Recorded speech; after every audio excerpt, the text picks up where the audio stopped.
afternoon, everyone. Hope everybody had a nice lunch, something good to eat. Got a few more panels to go and a couple of raffles. During the day, we talked about several things, and just in the back of my mind, zero trust networks, security awareness, all that stuff plays part in this. And I think the panels that were here earlier did a great job of covering all of those pieces. And it's not one solution, not one thing that's going to make us all whole, right? I think every day changes, every day there's challenges. The other part of it is in our business, we share information at a high level. CISSP is one of the agencies we do it. ISACs, EISACs, all that stuff gets shared. And in a minute here, I'm going to introduce Peter and his team that are going to talk through how they're doing some sharing of information with some of the government agencies and how they've collaborated with everyone to share that information, and it helps all of us in this room. So without further notice, I'll go ahead and introduce Peter Hill. He's the treasurer of InfraGuard, actually, but he's had several other positions, and he's had leadership positions in oil and gas, responsible for cybersecurity stuff and other things out there. And with that, I'll turn it over to him and let him finish his introduction, and then he'll work with his team. Thank you. All right. Thank you very much. I hope everybody had a good lunch, and you can stay awake for the panel here, right? Peter Hill, I'll be your moderator today. And today we're going to talk about the Houston InfraGuard chapter. What we'll try to do is kind of work through the beginning part of what is InfraGuard, how can I become a member, how can you all participate, what kind of member interactions that you can have, what kind of meetings do we have, and the benefits, the portal, and things like that we have available for InfraGuard members. Then we'll kind of run through a little bit of the information that is shared between the private sector and the FBI.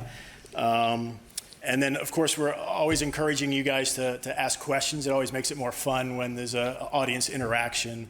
So if we get to something, just raise your hand. We have people with the mics on either side that can help out.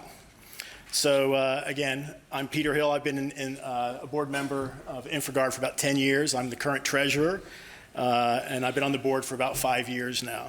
So I've been in InfoSec for about 25 years, for a while. And part of my background is I have an MBA from University of Houston, so go Cougars, right? So today we'll have our panelists do a brief bio, and then we'll kind of get into it. So any questions you guys have, just raise your hand and we'll try to get to it, all right? Any questions so far? All right. So we'll start with. All right. So we'll start with a brief bio of all our panelists. So we can start with Eric. Thank you, Eric Mims. I am one of the directors, Enterprise IT Security, within the UH Systems Information Security team, and I am the Information Security Officer for the UH Victoria campus. So yes, I do a lot of traveling. I actually am probably the newbie to information security, having avoided it until as much as possible until 2018 when I was dragged into the dark side, and have been there ever since. I did have a full head of hair before that started. I led the infrastructure and server administration teams up until that point. So I know what's going on, and I know where all the bodies were buried, so when I did go to the security side, it's been fun. Thank you. Tom? I'm Tom Moreno. Kind of the brief bio is I was a crypto guy in the Air Force for 6 years active duty. I've been a consultant around security and remote access for over 20 years now. I've been with the InfraGard. I've been the lead technical guy for the Houston chapter of the InfraGard for about 7 years now. I've been on the board for a couple, and I am the director of communications. So more than likely, if you see notes from us, things like that, it probably came from our team. Fernando? Good afternoon. My name is Fernando Mota. I'm Supervisory Special Agent for the FBI. Assigned here to the Houston Field Office. I've got about 17 years conducting investigations with the FBI. Prior to that, I was in the Marine Corps and in the private sector with Bank of America as well. Don't have a very strong technical background, so a lot of the stuff that I've learned has been from conducting investigations on the side of the U.S. government. And I've got a education in business administration from Texas State University, and hopefully in 2 weeks, unless I step in it, I will get a master's degree of cybersecurity and information management from George Washington University. Why I go after Fernando? That was not a good idea. Okay, so my name is Andres Ruz. Everyone call me Andy. I'm the CISO for 5-factor technology. I have an MBA in MIS, 8 certificates. My wife is not happy about that. I really like this subject. I'm part of the InfraGard with these guys, and we hope really that you enjoy the presentation, you take something, and we are going to convince you to become a member. And is this working? Okay. And I'm Kim Woodruff. Let's see, I'll just briefly say that thank you for being here and letting us speak to you about InfraGard. It's really important to us and our membership and our community that we're here to tell you the benefits and everything. Just about me, I've been with InfraGard since 2014, so 8 years. I've been its president for 5 years now. I really love the organization. My current day job is working at Rice University, managing security over there, but I have 20 years of experience in security. Thanks everybody. I guess we can start out just sort of ask the audience, how many people, raise your hand, have even heard of InfraGard? Okay, good number. Okay, how many of you are already members of InfraGard?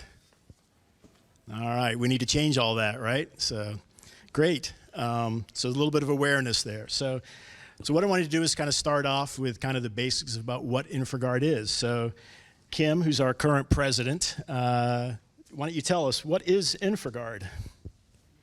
Okay, so InfraGard is a very unique organization compared to other organizations. It's essentially a partnership between the FBI and members of the private sector for the protection of U.S. critical infrastructure. So this collaboration connects our InfraGard members with the FBI to provide information sharing, networking, and education on emerging threats and emerging technologies. Our InfraGard memberships includes all levels of industry, from executives to lawyers, to IT professionals, physical security professionals, law enforcement, academia, all dedicated to providing their industry expertise for the advancement of national security. Great, thanks Kim. So Fernando, can you tell us about some of the benefits of joining InfraGard? Yeah, absolutely.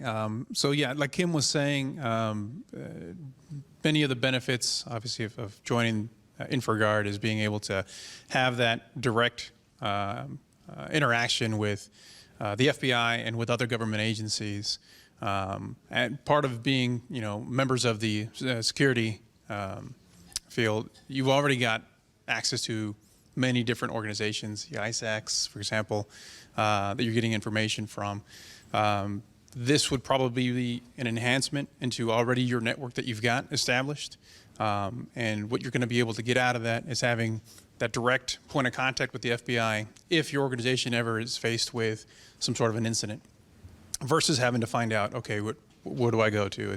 We do have a website, it's called IC3, Internet Crime Complaint Center, and that's not where you want to go, first of all. If you do have an individual problem, absolutely, I recommend, if you end up having some sort of a online fraud, through one of your cash apps or something like that, or social media. But for InfraGard, on a professional level, you want to be able to have a point of contact that you can directly go to and quickly be able to establish the right point of contact in order to help either identify what is going on with the threat or to help mitigate it as well.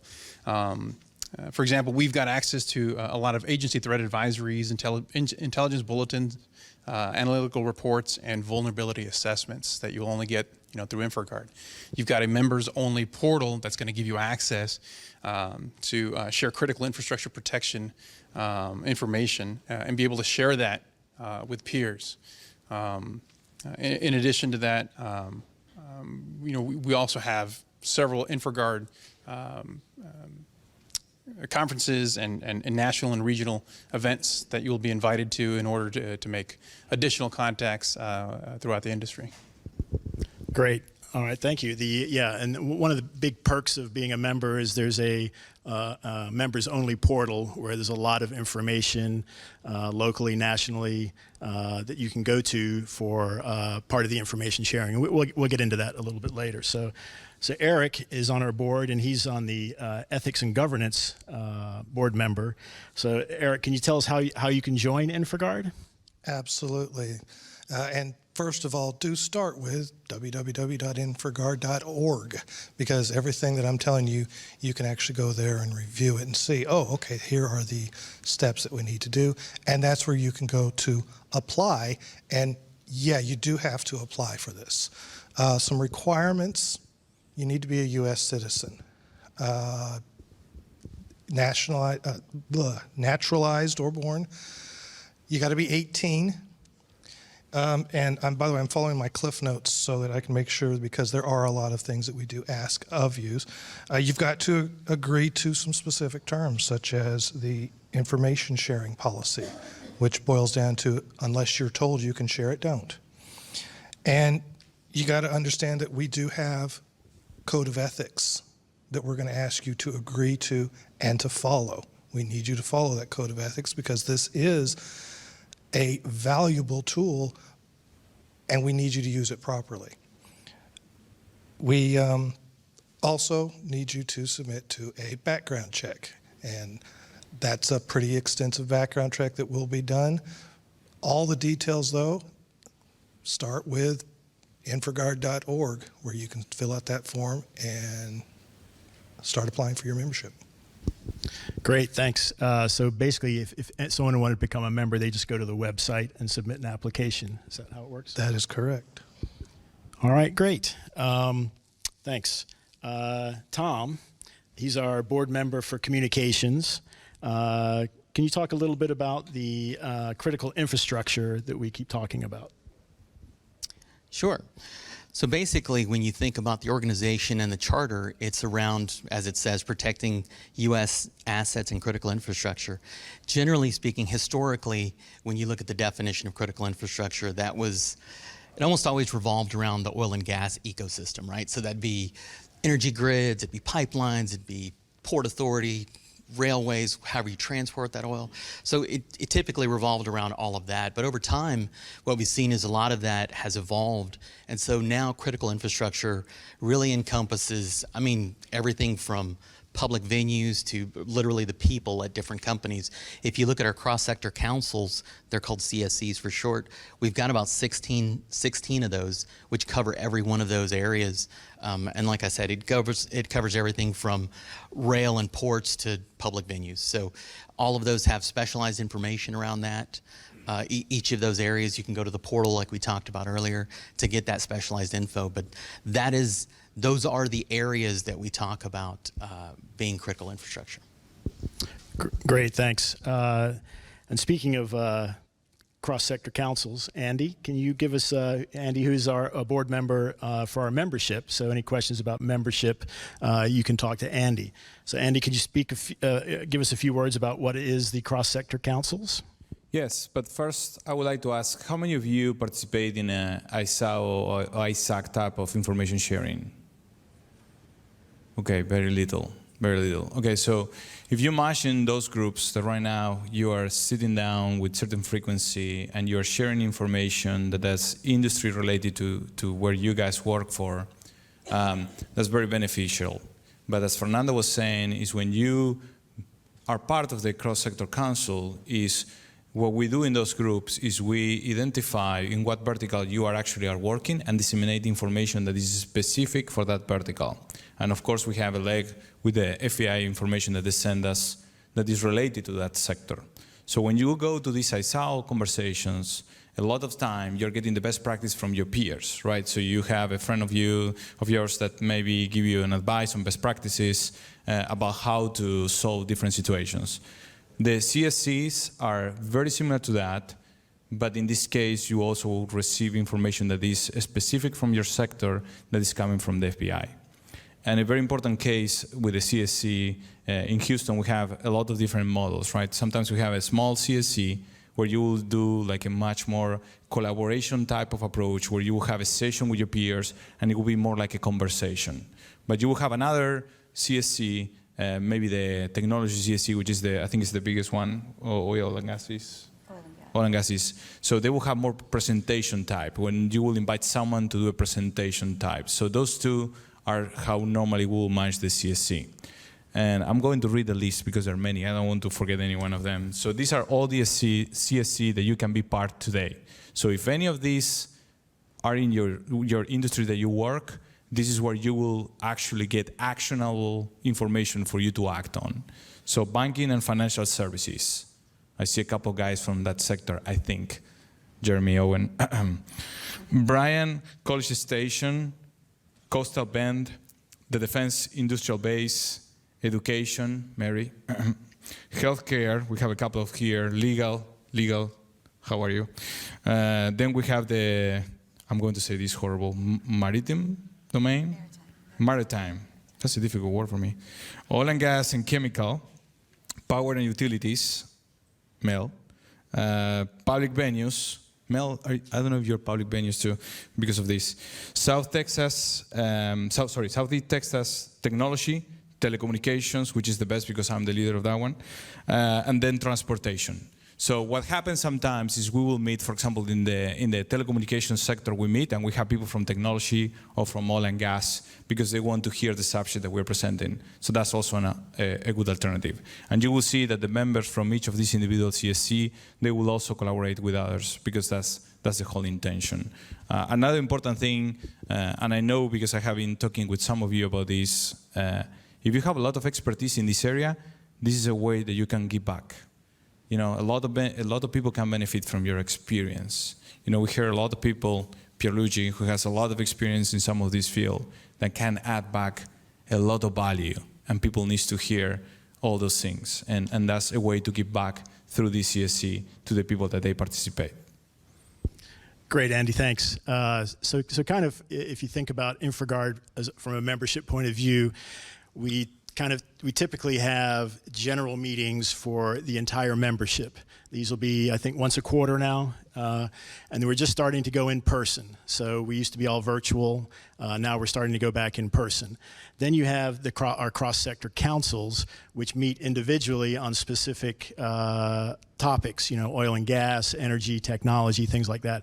So in the general meetings, it's more of a general discussion, and the CSCs kind of drill down into the more specifics of the actual sector, and they have their own meetings with their own leadership as well. So, and just a clarification, our general meetings are every other month. Exactly. All right, so I think we'll pause here for a second. Does anybody have any questions about what InfraGard is, how to join, any of the logistics of joining? It's a quiet group, right? So everybody's going to run out and join, right? All right, no questions about it? Yes, sir. Just what level of a healthcare type person would be a member of your group? What level of person? Kim, you want to take that? Being in health, or you're not? Yeah, in healthcare well, I used to be in healthcare, so we do have a healthcare CSC that has a group that meets probably once a quarter at this point. Since the pandemic, they used to meet at least once a month or so. And you don't have to be at any levels. You can be in IT, you can be a doctor, you can be a nurse, but they try to present relevant information related to the healthcare industry, though, in those. And I know right now they're still doing virtual. If I could piggyback on that, it's anyone interested in cybersecurity in particular, because one of the benefits of being part of the organization is that you get all the cybersecurity intelligence from various agencies like the FBI, DHS, folks like that. And so what that means is every time there's a cyber attack or any kind of incident that happens, there'll be an incident report that comes out that we get through that membership portal. And you can go out there and read that. And a lot of times that'll have information that might pertain to your industry specifically. It might be an attack specific to some company in your business. We had one not too long ago that was about attacks that were specific from Anonymous against a specific company in oil and gas, right? Things like that. So anyone that's interested in cybersecurity would benefit from that if they're interested in knowing more about it. It's just a different perspective on what you can learn outside of just kind of the public forum. It doesn't have to be the CIO level Oh, no, of no. a hospital organization. It could be the chief of staff that was just interested. Correct. As a matter of fact, I would recommend it. Anyone outside of IT, I would recommend joining, just because what you find many times in those organizations is that folks that have certain kind of knowledge, particularly IT guys, tend to like to talk over people's heads with words, buzzwords, all that kind of stuff. So the more you can educate yourself on exactly what's going on, the better you can understand what they're trying to say and maybe even push back a little bit and challenge their position. That would be my recommendation. Great question. Any other questions at this time? I just had a follow-up question. Sure. The membership is not per organization, it could be individual members, right? That, yeah, that's correct. It's for individuals, not organizations. Correct.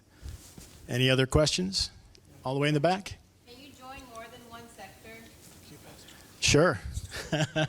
Yes, The more the merrier, right? We're always looking for people to join, and you know, we're always looking for people to help the individual cross-sector councils. Yeah, sure. Yeah, we see that very often. We see very often. So, for example, if you work in technology, but then you work in technology for a bank, sometimes what's happened is you will join the CSC for the banking, and then at the same time you will join the CSC for technology in specific. So that happens very frequent. Great question. Thank you. Any other questions? I was just going to point out that if you do join more than one CSC, a lot of times if you look at the scheduling, they have the meetings kind of spread out. It's either every week or every other week, and they kind of crisscross each other. So if you are a member of multiple CSCs, there's usually a meeting every week you could go to of some different council. So you're not usually covered up, one or the other.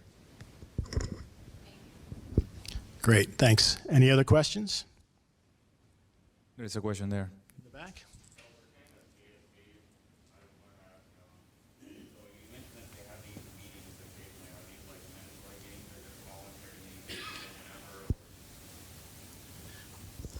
Yeah, No, you don't have to. they're not mandatory. They're not mandatory. No. I think that's a great idea. That's I It's really a good like that idea to keep the membership Keep up, the right? membership. And I think we should tell people to bring lunch or something. I like your idea. This is Great idea, though. I agree with you, but Great idea, though. Yeah, the intent is to get people to voluntarily come in and communicate, try to build a community around what we deal with from a cybersecurity perspective. So there's no requirements other than every 90 days you need to log into the portal so that you can reset your password. Otherwise, they'll deprecate your account. So, yeah, and you don't want that to happen. yeah, you really don't. No. We have, yes. Support takes forever to rebuild your account. No, and then what happened also is, and this is something that Fernando probably can explain better than me, but what happened is when your account gets locked out, the FBI is not going to re-enable your account that easy. It's going to say, hey, why we're giving you access to this information if you are not using it, right? Yeah, correct. So essentially, what part of what makes this information that we're sharing so useful is the ingestion of it and sharing. So if we've got members that aren't really participating, they're not getting anything from it, and they're not putting anything in as well. So it kind of begs the question: really, does this individual really need to participate in this or not? Which I think that obviously it's always good to have as many people as possible on there, but you definitely are going to get out of InfoGuard what you put into it. Great, thanks. And that kind of brings us, any other questions before we kind of move on? No? That brings up a great point. The information that is shared, being a member of InfraGard. Kim, can you kind of give us the types of information that's shared in our meetings and overall in the portal? Yes, I was going to talk about the portal first. The portal is a wealth of information. If you log in there, once you're a member, you get access to a portal. It's a very secure portal, only for members who are vetted and pass background checks. You can go in there. There are FBI reports that have been uploaded there for I don't know how long, but they're very recent, very relevant. I think in the way past, people would think that the FBI would only share information that's ages old, but it's not the case anymore. So you get FBI reports, you get private industry notices, you get liaison information reports, and other general intel reports in there as well. And then at the chapter meetings, we try to, every year we kind of establish, I guess, a topic list of what we want to present at our chapter meetings. We usually have like an FBI case presentation. We'll cover other relevant security issues of the year that we think will happen in the year, like ransomware is always a big one, counterintelligence, and other things. Great. And, we do ask that when you join, part of joining is a background check. So, Fernando, can you kind of give us an idea of the information classification that is shared with the membership? Yeah, absolutely. So what we do is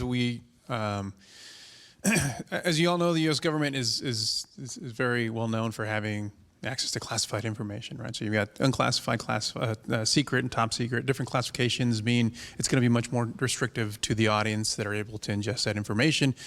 Primarily, it's going to be in order to protect where the information came from, and in order to prevent some of that information leaking out to potentially the subject of investigation. So the same reason we've got that, we've applied through the assistance of the Department of Homeland Security, is a traffic light protocol, or TLP for short. It's kind of like the same thing as a traffic light. They've actually had 4 colors, but currently it's white, amber, green, and red. I'm sorry, white, green, amber, and red, from least restrictive to most restrictive. And I believe it's getting ready to change, for that, if I'm not mistaken. It's just a little nuance. They're changing the name of some of the colors, and then they're adding an extra caveat to one of the classifications. But the reason for that is, again, dissemination. The least restrictive is going to be ingestible just by anybody, and you're able to share that with any of your peers, of course, as well within your industry or company.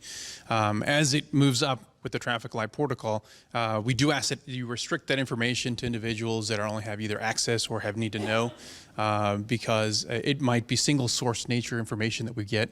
So if that information gets widely known, the subject of investigation, the group, the APT threat, or whatever, might change their tactics, or may not necessarily, we might lose visibility into what the attack vector might be. So we ask that you make sure that this information is kept closely held, so that we're able to, as a group, be able to action any intelligence that we get. Great. Any questions so far? Yes, sir, in the middle. Yeah, on the types of information, there was a good question a minute ago around the levels of people in an organization that would join.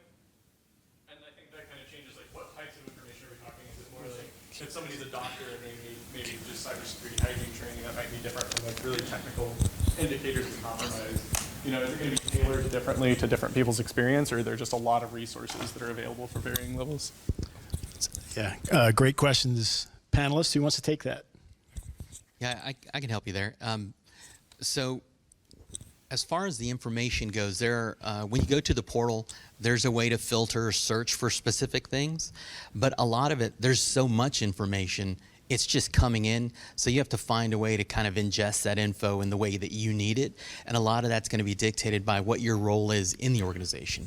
A good example would be a few weeks back, there was an intercept that there's a group that was obviously malicious actors. There was a block of IP addresses that they were going to attack that weekend.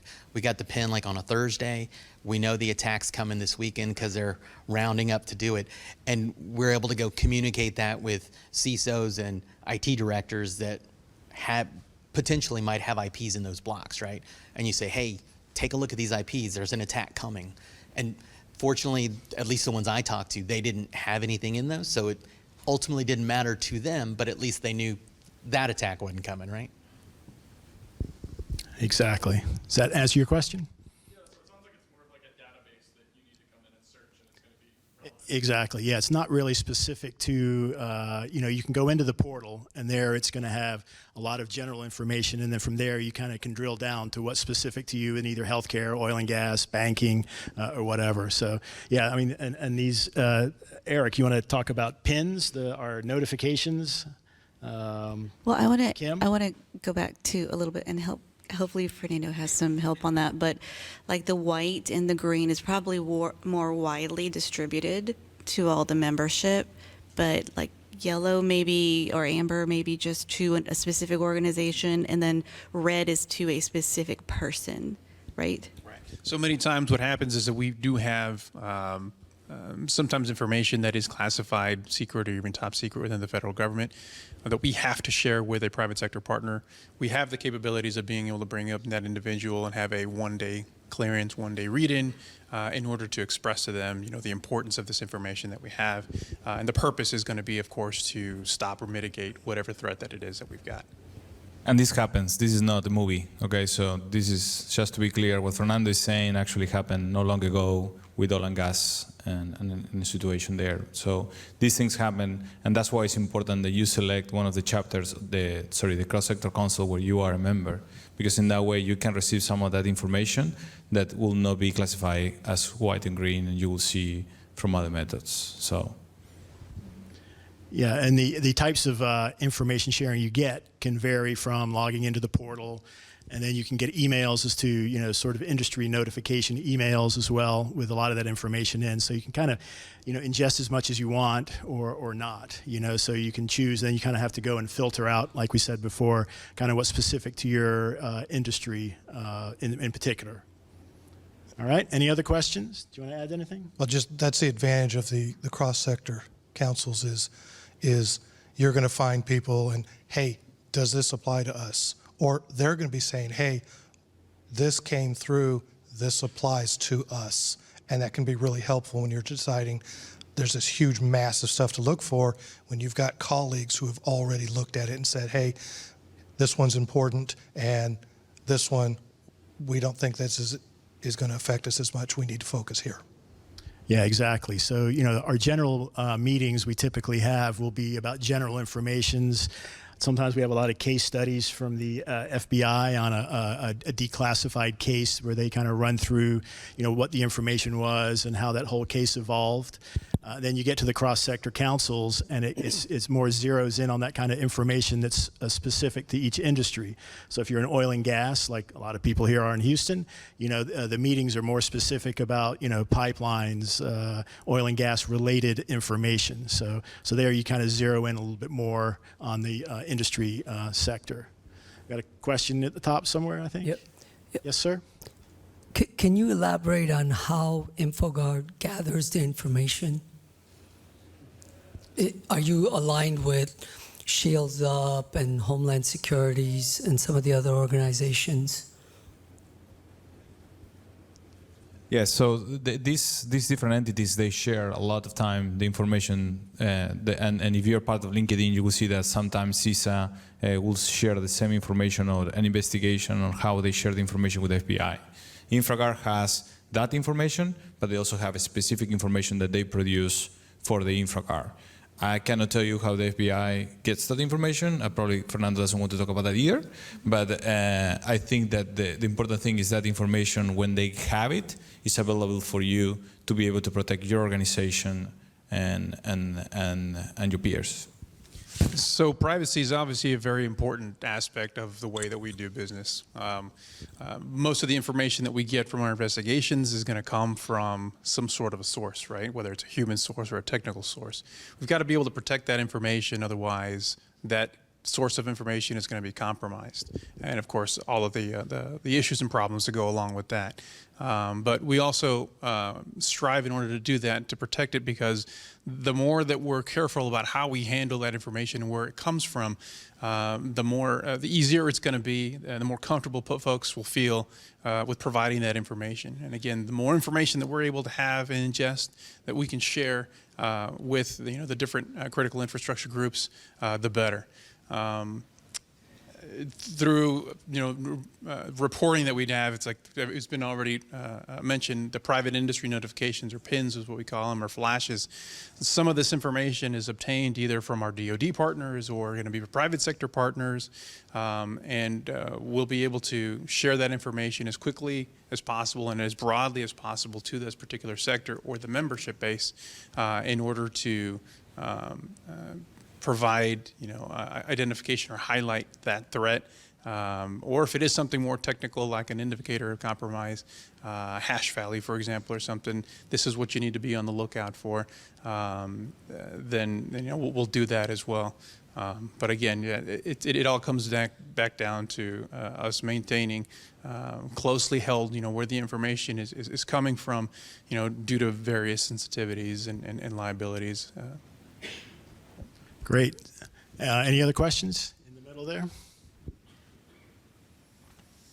Yes. Any other information from other police agencies globally and other cybercrime organizations in Europe and elsewhere? Yeah, of course. We get information from all sources. We've got foreign partnerships, foreign law enforcement partnerships, foreign governments, state, local as well. Yep. Great. Any other questions? All right. Well, I would like to ask one of our panelists to relay a story, possibly, of how they used InfraGard and the information sharing to work with their company to have a successful outcome.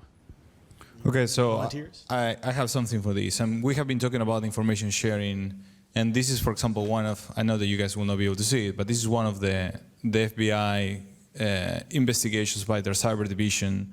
Is white, so everyone, no worries, Fernando. So everyone can see it. So this is something that, for example, you will receive. In this case, was about the Black Hat ransomware, and this was pretty much a list of indicators of compromise. Who can tell me what an indicator of compromise is? Pierluigi, Andy, you cannot talk about this because you know. Do you know what is an indicator of compromise? Yeah, go ahead. Usually some kind of technical signature, like an IP address, file hash, and it can be any number of things, but it's some identifier of the attacker. Perfect. Excellent. Great job. So it could be like a fingerprint to something that the attacker will leave and that the FBI is collecting and sending you that. Why do you think that the FBI is doing that? So you can detect threats, you can detect attacks. So imagine having that at your hand when you are trying to protect an organization, right? So where this information could fit, this indicator of compromise can fit in your different protections layers that you may have in your organization? Well, it depends on the IOCs. Like if it's an IP address, you can use firewalls. Correct. If it's like some kind of like, say, IDS signature, you can use your IDS, IPS, you can use your SIEM solution. Excellent. You can use your EDR, if some kind of hash value. So it really depends on your IOC. Correct. So as you can see, and I'm not going to show you all the detail, but in this case, here the FBI put IPs, hash files, execution files, all those things that our member of the audience was referring, that you can go back into your EDR, all the tools that you use to protect your organization, and make the configuration. Yes? Yeah, for like the more technical indicators of compromise, is there any way to automate that? Do you guys have any like indicator of compromise databases? Like say I wanted to have it to where a list that was Like a threat intelligence. I could put directly into my No, right now I don't think that it would be great. I would love to have to see something like that. But the only problem that you see with the indicators of compromise is they change a lot. So today you have this IP that maybe blacklisted or whatever, and then tomorrow someone else is using that IP and is asking why I'm blacklisted, right? So the rotation of the indicators of compromise has always been a challenge. There is no threat intelligence at the moment that is automated to a SIEM or to something like that, or to a firewall to be able to produce that automation that maybe you have from Mandiant or other people. So going back to this, this is all information that you get. And this is all information that you can get to protect your organization. And the FBI, as Kim was saying, is sending you this, and it's telling you, hey, if you get a hit on this, let us know, because we need to know that it's hitting you, so we can expand our investigation, understand how these guys are acting, and then move forward to get them. That reinforces the point about the partnership aspect of this, right? One of the most difficult things is to get people to communicate even inside their own organizations. So it's even harder to get them to communicate from organization to organization, right? So the concept there, if you think about the depth of that information, it's really valuable info. One of the reasons there isn't a public database is because that would be easily compromised, right? You could do kind of a reverse infection by putting extra things to watch for that are just distractions. So most of those databases are private, proprietary kind of things. But this kind of information is so valuable when you're the people that are protecting your organizations. But it's also important to get communication back from you guys so that we can add to it, right? Because more people in the room need to know. And that's really the struggle. The organization, InfraGard itself, has actually grown. I mean, since I joined, I think there were 20,000 people nationwide that were members when I joined, and I think now just over the last 4 or 5 years, it's quadrupled. So I think there's like 80 or 90,000. So that's a good sign, but it's just all about communicating. Yeah, the Houston chapter is actually the second largest, I think, in the country. So we're very active. We have about, 4,000 members now, Kim? Over 4,000. So we have over 4,000 members, so that's great. So any other input? Okay. How do you keep bad actors from joining your organization besides camera? That's the idea.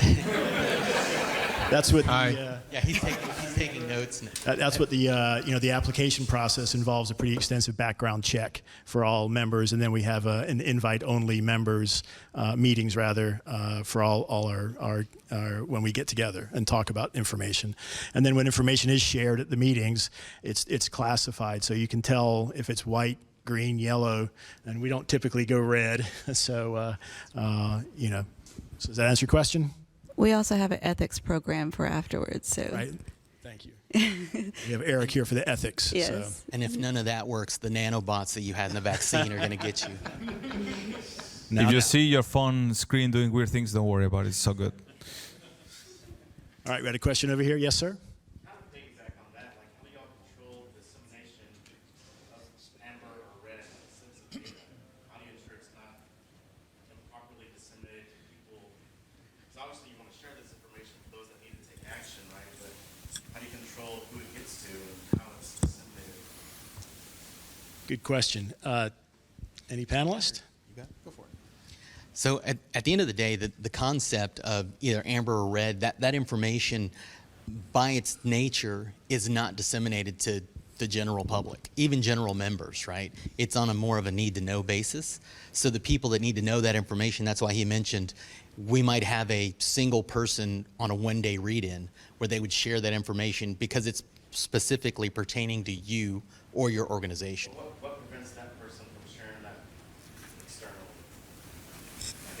For the most part, that's an honor system. So that's why we have the vetting and everything. So, and I think it's clearly marked on the amber red not to share broadly and how to share it. Yeah, we have all the information is clearly marked, and then if there is an infraction from a member, then we have the ethics committee that would investigate that, and appropriate action would be taken if we find that's the cause. Then you're marked as a bad actor and can't come back, right? Yeah, I don't know. It would be a good idea to steal information from the FBI, but this is just me. Probably they have enough resources for find you and chase you and prosecute you very fast. I just wanted to ask one last question. I see the music is playing over Oh, here. no. What I was going to come up here is just to ask everybody to please grab a mic so we can hear everything. Ask us for the mic.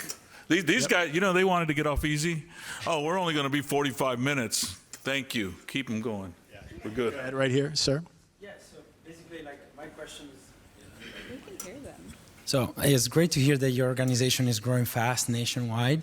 But basically, my question is, have you measured, from the past 5 years, I don't know how long, did you reduce the successful outcome? You spoke about, the fact that you're sharing this data, and so there is a successful outcome. So we really want to know, okay, we used to have an average of successful outcome within 45 days, and now we can do it in 5. And so the organization is actually working, and this is why we're better, I guess. Do you have this number? So we don't have specific numbers, but the issue with the telemetry is that the scale has grown exponentially. So 5 years ago, even if we were stopping 50% of it, today the volume of attacks has quadrupled, right? So the numbers are very difficult to track. I mean, I remember we did, the FBI will come in many times and a special agent will, a lot of these private meetings that we have, the monthly ones or even CSC meetings, some of the FBI agents will come in and talk to us about cases they're working and that kind of thing. And in one of those cases, one of the FBI agents was telling us that they stop something like 88% of this specific financial attack, but that 12% still equated to $5 billion, right? So sometimes the numbers are skewed, and particularly now as more of these attacks are just scaling up, especially when you see, like you saw in the earlier sessions, they have a lot of these attacks as a service. So the scale and volume is just crazy now. And I'm going to add to that the FBI does a really hard job in defending, our companies and our country. Being part of this group, these guys are amazing. They don't have even 10% of probably the resources that we have as a private sector, and they work really, really hard for that. So, sometimes you hear, oh, they don't get it, everyone. No, that's impossible. That's why we are here for. We need to help these guys because there's no way that no one alone can do this job. So even if we get all to collaborate, it's going to be, a very uphill type of task. But the FBI is doing an amazing job to try to help us. So thank you for that. Oh, thank you, Andy. And it really is a team effort. So we can't do it without all of you. As Tom was saying, that the threat has grown exponentially. But from what I know from the inside is that even though our membership is growing with InfraGard, and it is extremely helpful, it's still not enough. We still need more assistance, more folks with eyes on out there, protecting not just your own organization, but all of our critical infrastructures and of course, our country. So thank you very much. Yeah, and also I know that the FBI director has mentioned the value of InfraGard several times in his meetings with other people.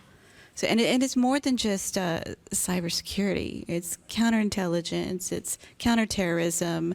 We've had instances where InfraGard members have helped with kidnappings and bombings, threats, and things like that. And so they rely on us to do that. And every member, I would say every member in our community has that mission mindset. This is incredible for organizations, critical infrastructure. I'm wondering, is there a similar group of folks that help with identity theft? Simple individuals, not critical infrastructures, identity theft. I understand that, you call the police department and they say call the FBI. The FBI says this is overwhelming. It's a horrible problem. Who works on that? Or do you? So from what I understand, Secret Service is enabled a working group for identity theft. I'm not sure exactly how large or how prevalent it is, throughout the country, but they would be the main point of contact for that. We would more likely go against a particular group that is doing it on a large scale, but because there are so many smaller groups of individuals and it's such a quick and easy crime to commit, it's difficult for us to be able to kind of put a damper on it. It's just because it's so pervasive. Fernando, I have a quick question here. Just kind of if the FBI or government agencies collect some information on a potential attack coming up, an example was given. Attack might come to certain organization from this IP addresses or whatever. Why that information is not publicly shared and why you have to be a member of certain organization to get this information? It's a good question, and again, it's going to be trying to protect sources and methods and where that information came from. The partnerships that we have is not just going to be other government entities. A lot of times it's also private sector. So for sensitivity purposes, for privacy purposes, we're not going to share where that information came from, and we can't widely distribute it as well because it might be proprietary in nature as well. So that's why it's got to be sent out to a certain workforce or a certain group that has been already preliminarily cleared to be able to receive that information, so that we know that we're not just giving this information blanket, out to the general public. Hypothetically speaking, imagine if you were part of a hacker group and somehow I got the information that your plan was to attack this IP group and that was public. The other people in your group would then go, I wonder if it was him, right? So we try to protect that source, generally speaking. Great point. Right here. So I have a question about contingencies. If, because as we all know, no system is impenetrable as much as we would like them to be. Is there some sort of contingency if all of a sudden a large group just decides to attack the InfoGuard system? Contingency for, so that's pretty broad. So from a backup perspective or a resilience perspective or a just general availability, business continuity kind of thing? Backup and to keep that information from leaking as much as possible. Oh, of course. Yeah, so all of that. So most of the members that, certainly all the people that are involved in dealing with the membership from a board perspective, and for most of the CSEs, most of those folks, they're like Eric, right? I mean, he's in charge of security for a college system, right? So they're going to use those same types of methodologies to protect this information, but we have the additional blanket of the FBI behind us as well. We do have, of course, cyber action team of the FBI that is available to respond with the coordination and with the authorization of that organization, whether it be InfraGard or a private sector, to be able to go on site and help either mitigate or do investigation forensics on that particular system. Many times we've done it when it's a ransomware attack, for example, and the system is inaccessible by the network administrator, and we've seen some success. I can't say we've seen a lot of it, but we've seen some success with that capability. Great. All the way in the back. I don't know if you guys can hear me, but I'm far watching coming. We're not she's pretty fast. You are doing your mouse today, the steps. Good cardio. I'm just curious if you guys use natural language processing, and if not, would you ever consider using it? No. Okay, I guess not. Well, so I definitely understand where you're going, but I guess when you think about what we're trying to get out to the public at the moment, it's more about the information.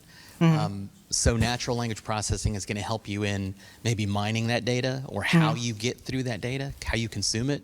But right now we're just trying to get the data itself. Gotcha. And it's the communication right now that's the issue with most of these companies, because he might have someone that knows something about cybersecurity at his company and they have a problem, and this person over here has a similar problem, but they're not helping each other. And so we're trying to be a conduit to help those organizations know about what's going on and how to solve it. I So see. NLP doesn't quite help just yet, but maybe down the road. I see. Yeah, thank you. Yeah, I had one other question. For the, especially the ambers and the reds and those really context-sensitive situations, especially with indicators of compromise, I'm assuming those are also very, very time-sensitive. As you mentioned, they can an IP can go offline within a day. Especially at scale, who is analyzing those decisions and who's making that judgment call, and how are you guys handling that analysis of, you find attack data, who's your analysts that are looking at it and then deciding within hours, do we approach this organization and hand them this relevant information? Yeah, that's going to be coming from our cyber division from headquarters. So we've got folks up there that are also tied in with a lot of private sector individuals or defense industry base, where, depending on where the information comes from, and in coordination with the provider of that information, it'll be determined what level it's going to be designated at, obviously with DHS and CISSP as well. So it's going to be a joint effort and a decision on the level of classification. And of course, when it gets disseminated, it's going to be very specific. And I also think, just to add, it's a two-way street, right? So on the portal, there is ways for you, if you see something in your organization, you can communicate that so that it can get distributed to more people, right? So if you see an indicator of compromise or something, then you can report that. There are ways to report that on the portal, and then that'll get put in that pool of information and get vetted by the FBI and pushed out. Yes, sir. What's your funding source? I could talk about that. That's an interesting question. Are you asking to be a sponsor? Is that what you're asking? That's what I heard. Thank you for being a sponsor. Thank you for your sponsorship. Right? I got the winning card. Yeah, so we do have some. So at the chapter level, we have our own administrative expenses, and so we rely on annual sponsorship, meeting sponsorship for those. At the national level, a portion of their sponsorship comes from the FBI itself, and then they also rely on donations.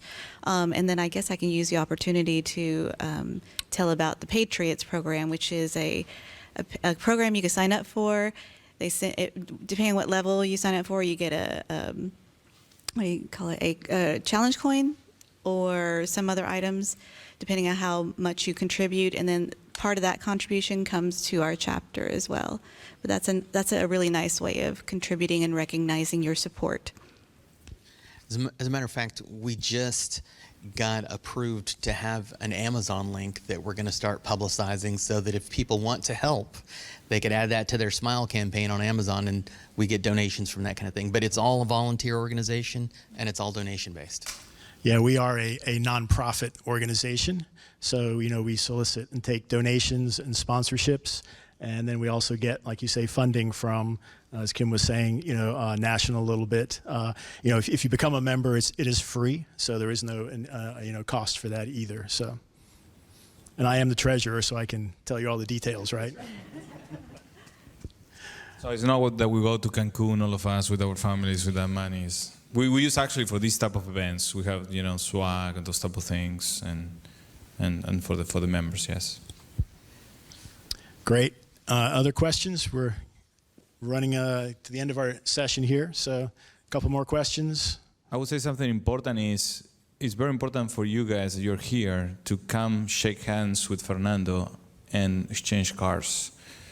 God help you that you never have to call him, but if you have to call him, at least you know someone that can help you in a situation that you really need the FBI in the circumstances. So that's something that I would tell you that I don't know if he has enough cards for all of you, but I would say that it's an important thing that you can do today. Shake hands and try to schedule a visit to your company or at least exchange some information with him. He's going to be so busy. Thanks, Andy.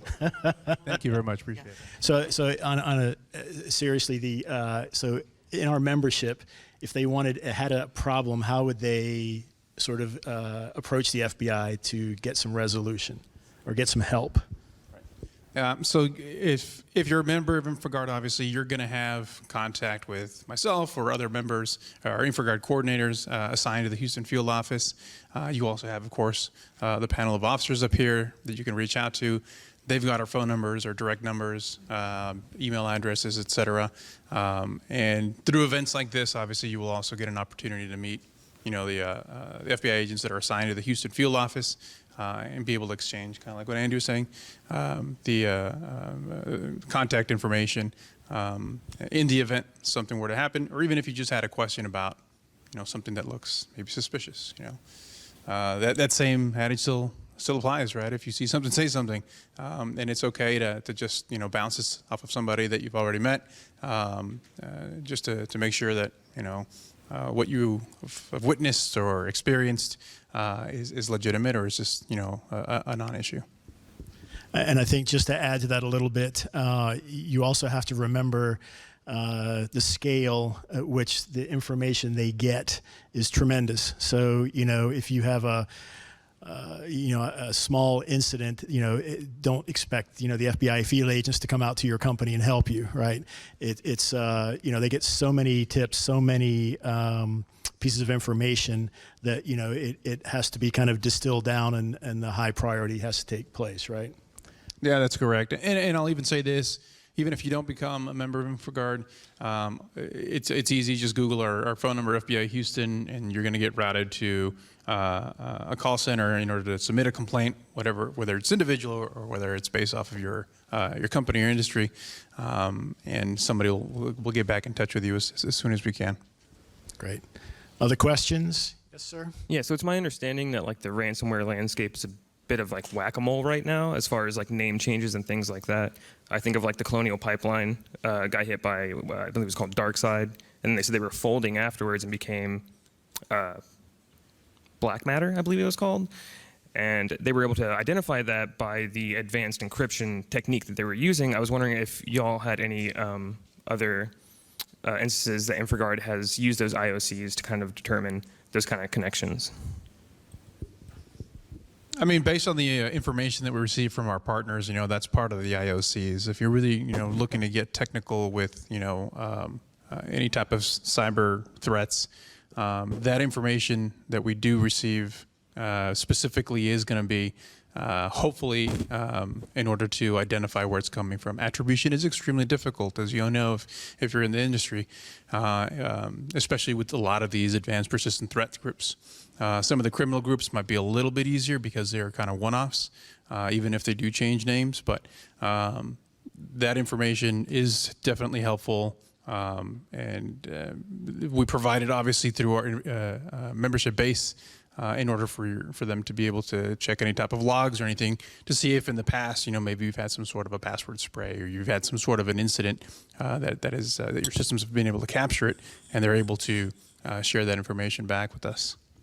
I can tell you that in that particular case, the Colonial Pipeline, they shared information with the FBI, and that was distributed. So that's very important too, right? As part of, you know, hey, if this really bad thing happened to you, let's make sure that it doesn't happen to other people. So they were very prompt in getting that information to the FBI, and that was distributed. And that whole cyber forensics piece is apparently a growing thing. We had one of the, you know, I mentioned earlier about some of the special agents coming in talking about cases, and we had one that came in and basically outlined the way they busted several of those big breaches, and it was through that digital fingerprints that they were leaving. It's almost like fire investigators. You know, they can find just the smallest nuance. It's the same thing in cyber forensics. They're doing exactly the same stuff. So InfraGard specifically doesn't use it, but obviously the FBI does. All right, one more question, then we have to wrap up here. If not, no? Okay, thank you all very much. That was, he said, well, let's see how long it lasts. Looky here, you guys had lots of, maybe Thank you for all your questions. out there. Absolutely. Thank you. Good stuff. And Thank you. On an ending note, if you have any other questions, there's a table out there, an InfraGard table out there that's being staffed, and there's some flyers that you can take about membership and everything else we do. So thank you, panelists. You guys did great, and thank you, everybody in the audience. Thank you very much. Thank you, panelists. Appreciate it.